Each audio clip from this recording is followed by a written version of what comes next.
YouTubers, this is me, and I'm having to do this for the third time now. YouTube has dumped me 3 times, so please excuse me if I sound a little irritated, because I am very much irritated at this point. But anyway, this is the reading for this week, this next coming week, and I've modified one of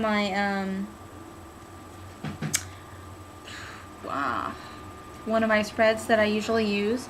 It's called the Animal Wheel Spread. It basically is supposed to revolve around a particular issue, so I'm modifying to just revolve around this week. And I've done this 3 times, so if I forgot something, I'm really sorry, but I'll try to get the important stuff down. But anyway, I got halfway through the reading and then it dumped me. So anyway, so what the first card is going to be about is just the main focus of this week, or the overview for this week. Okay, so, and the first card I drew up was Mama Kosha, and she's a goddess of the sea, or the ocean, and she's basically all about just harmony and working with what you have. It's not necessarily growth of any kind, it's just many different aspects of the ocean working together to live in harmony and without killing each other, like I'm going to do with YouTube right now. Anyway, so yeah, that's what the focus of this week is about, and it's mostly on the emotional stage because it is a water card, but or it could be just underlying currents. They're not necessarily seen, but they're important. Kind of like the moon isn't necessarily seen, but it is important to the ocean. It's important to the ocean, the tides, growth in general on Earth, and life in general on Earth. You don't necessarily see it, but you see the effects of it.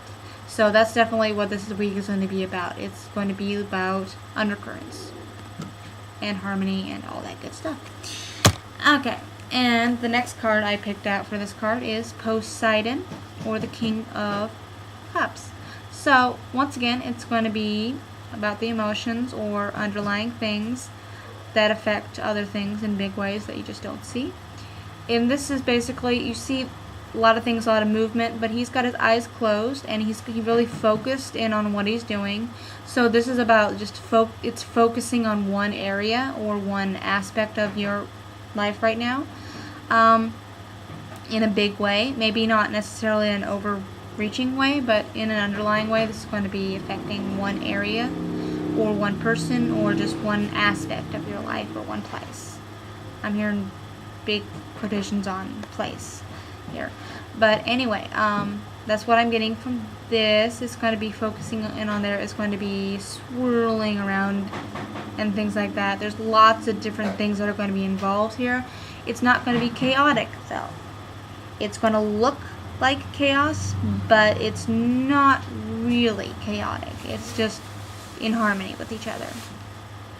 Okay, so that's that. I'm moving through these kind of quickly because I've done them 3 times. Anyway,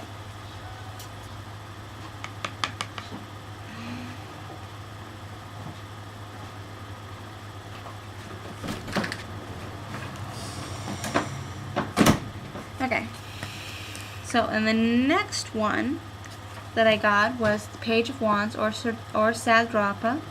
I believe he's the god of insects and things like that. This also goes with the underlying theme.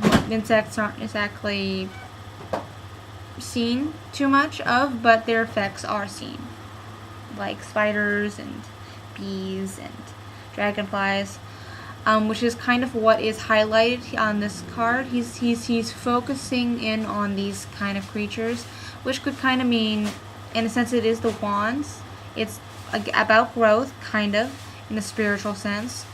And the spider kind of represents dreams and divination, weaving together of patterns and things like that. And the dragonfly is kind of about magic and transformation and things of that nature. And the bee is about hard work and working towards honey. Not necessarily the honey in itself, but the work involved. And things like that. So that's kind of what this card is all about today. Okay. And the next one, I'm moving through these rather quickly. I'm sorry if that offends you. But the next card I got is the Nine of Wands, a magical card in my opinion. I'm big on nines, but it's the snake. And this kind of is what it comes out to me is that you're trailblazing. You may are maybe shedding your skin, and what these kind of connect together is that you're gathering, you're doing all this work, you're doing all this spiritual work, and then you come out and you say, okay, I need to shed my skin because I've grown so much that I have to shed my skin and move on. And you're leaving your skin behind as kind of like a marker for other people that are working behind you. Kind of like you're the elder and you're bringing along students behind you. So you're not necessarily losing your place, you're just moving on. And you're leaving markers for people that are coming behind you. And things like that. That's kind of the main focus of that. And the next card for the week is going to be the Ten of Swords, and it's the Heron in this sense. And I looked it up in the book earlier for my other readings. That what it basically does is just reaffirms what I'm already saying. Is that there's this situation down here, and it could be lots of conflicting things. There's lots of swords involved, lots of thoughts, lots of things going on here, but you're coming in as the Heron, and you're seeing all these, and you're seeing where everything fits, and you're seeing it from a different perspective, whereas they're on the ground, and they only have a limited perspective, but you can see everything there, so you can land where you're most needed, or where it would be more advantageous for you to land in order to get over this conflict. Because all conflict isn't necessarily bad. But if you don't deal with it in the correct way, or if you don't have all the facts, things can go awry. And this is kind of saying that you have to. It's going to be conflicting, kind of like it's not necessarily conflicting, but there's going to be a lot of energy involved here, a lot of thoughts, a lot of opinions are going to be involved here. Maybe you're going into a council meeting, or maybe you're just having a meeting of stockholders or something like that, or you're just in a situation where there's lots of people involved. When there's people involved, there are going to be a lot of opinions and lots of talking and knowledge and things of that nature. And the Ten of Swords kind of brings to a sense of completeness to me. There's going to be a lot of thoughts. A council meeting, like the people that are smartest in their areas are coming together, and you're kind of the mediator. You're kind of the person that's going to direct the flow, say whether this is going to be productive or it's not going to be productive, and they're going to have to come together again in like maybe a week or so and try it again. Or maybe it's kind of like when they do this with do a filibuster or something like that in Congress, where they have to stay to listen to this person. They can't leave. Like you're gonna be, if you don't solve this, you're gonna be forced to stay until you do solve it in some way, and not in a big old fight or brawl. Okay, so that's that. And then the next one is the Crow, or the Nine of Swords. The Crow is a carrion bird, and he kind of collects things that are left to the side or left behind. So basically after this, you're just going to be picking up the pieces, and it's either going to be a bit in a bad way or it's going to be in a good way. I kind of get the feeling that maybe this is pointing towards that you're going to be picking up the pieces of the conflict. You're trying to put together things, or just sorting through the chaff and the seed, sorting through things. Just maybe you've come together in the Ten of Swords and you've got a lot of good ideas, but there's also lots of bad ideas too that just won't work in this situation. You need to sort through that. That's basically what this is saying to me, is that you've got a lot of swords. You need to sort through them. And the last card of the week is kind of a hopeful card. It's reversed, so it's more external. So maybe you've been working with the whole world up until this point, but the last part of your work is going to be very much internal. And the Two of Swords, it's also sparrows, which are promiscuous birds, supposedly. In Victorian era, they were viewed as being very promiscuous, and that's what they were symbolizing. And this is also a choices card.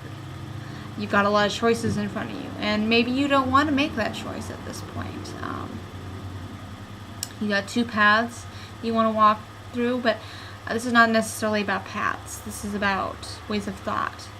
And you want to think both ways, and they're kind of going in two opposite directions. Or I kind of see this as kind of the infidelity card. Like at the beginning of the infidelity, you kind of see these two birds or these two women coming up to you, or men, or something that's in twos they're very different from each other. This one is very different from the other. One's coming and one's going, or they're circling around. You have to pick one to follow.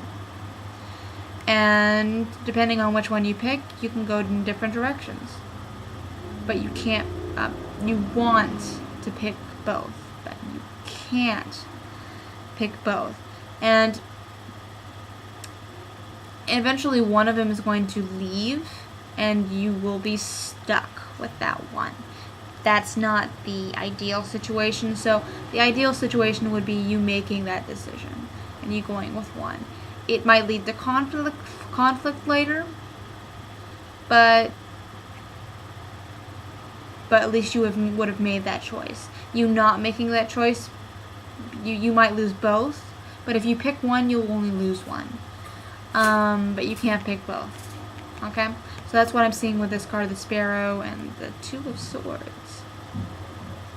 And I don't see this mostly as an emotional connection, because it is a sword. It's just a mental way of thought. Maybe a person is directing that way of thought, but so you'll alienate one if you agree with the other. Maybe you're in an argument, but kind of gets what goes with the crow, where you're sorting through things, and maybe this is where you've come to the decision between two thoughts, two ways of thinking, and you have to pick one. And this is on the internal stage once again, so it's more other powers aren't influencing, it's your decision, and they may react to your decision, but it's really not any of their business what you decide in that way. So that is the reading for this week. So once again, the theme for this week was Mama Kosha and harmony and living with what you've been given. So yeah, this week's an interesting one, and this is going to be a pretty long video, but then again, most of my readings are, because I tend to get in depth, and I promise I didn't ramble on too much, and I won't ramble on too much. I've got like 1 minute here before it reaches 15 minutes. Okay, so nice hearing from you. Leave a comment down below. I do like to hear what you guys think of my readings.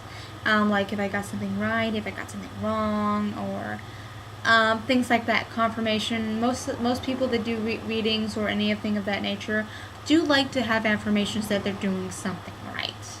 And as with most people, when they're doing something, they want some confirmation that they're doing something right. So comments on the bottom would be lovely. Subscriptions would be nice. Yeah, so just have a good week, and I'll talk to you later. Boop shot.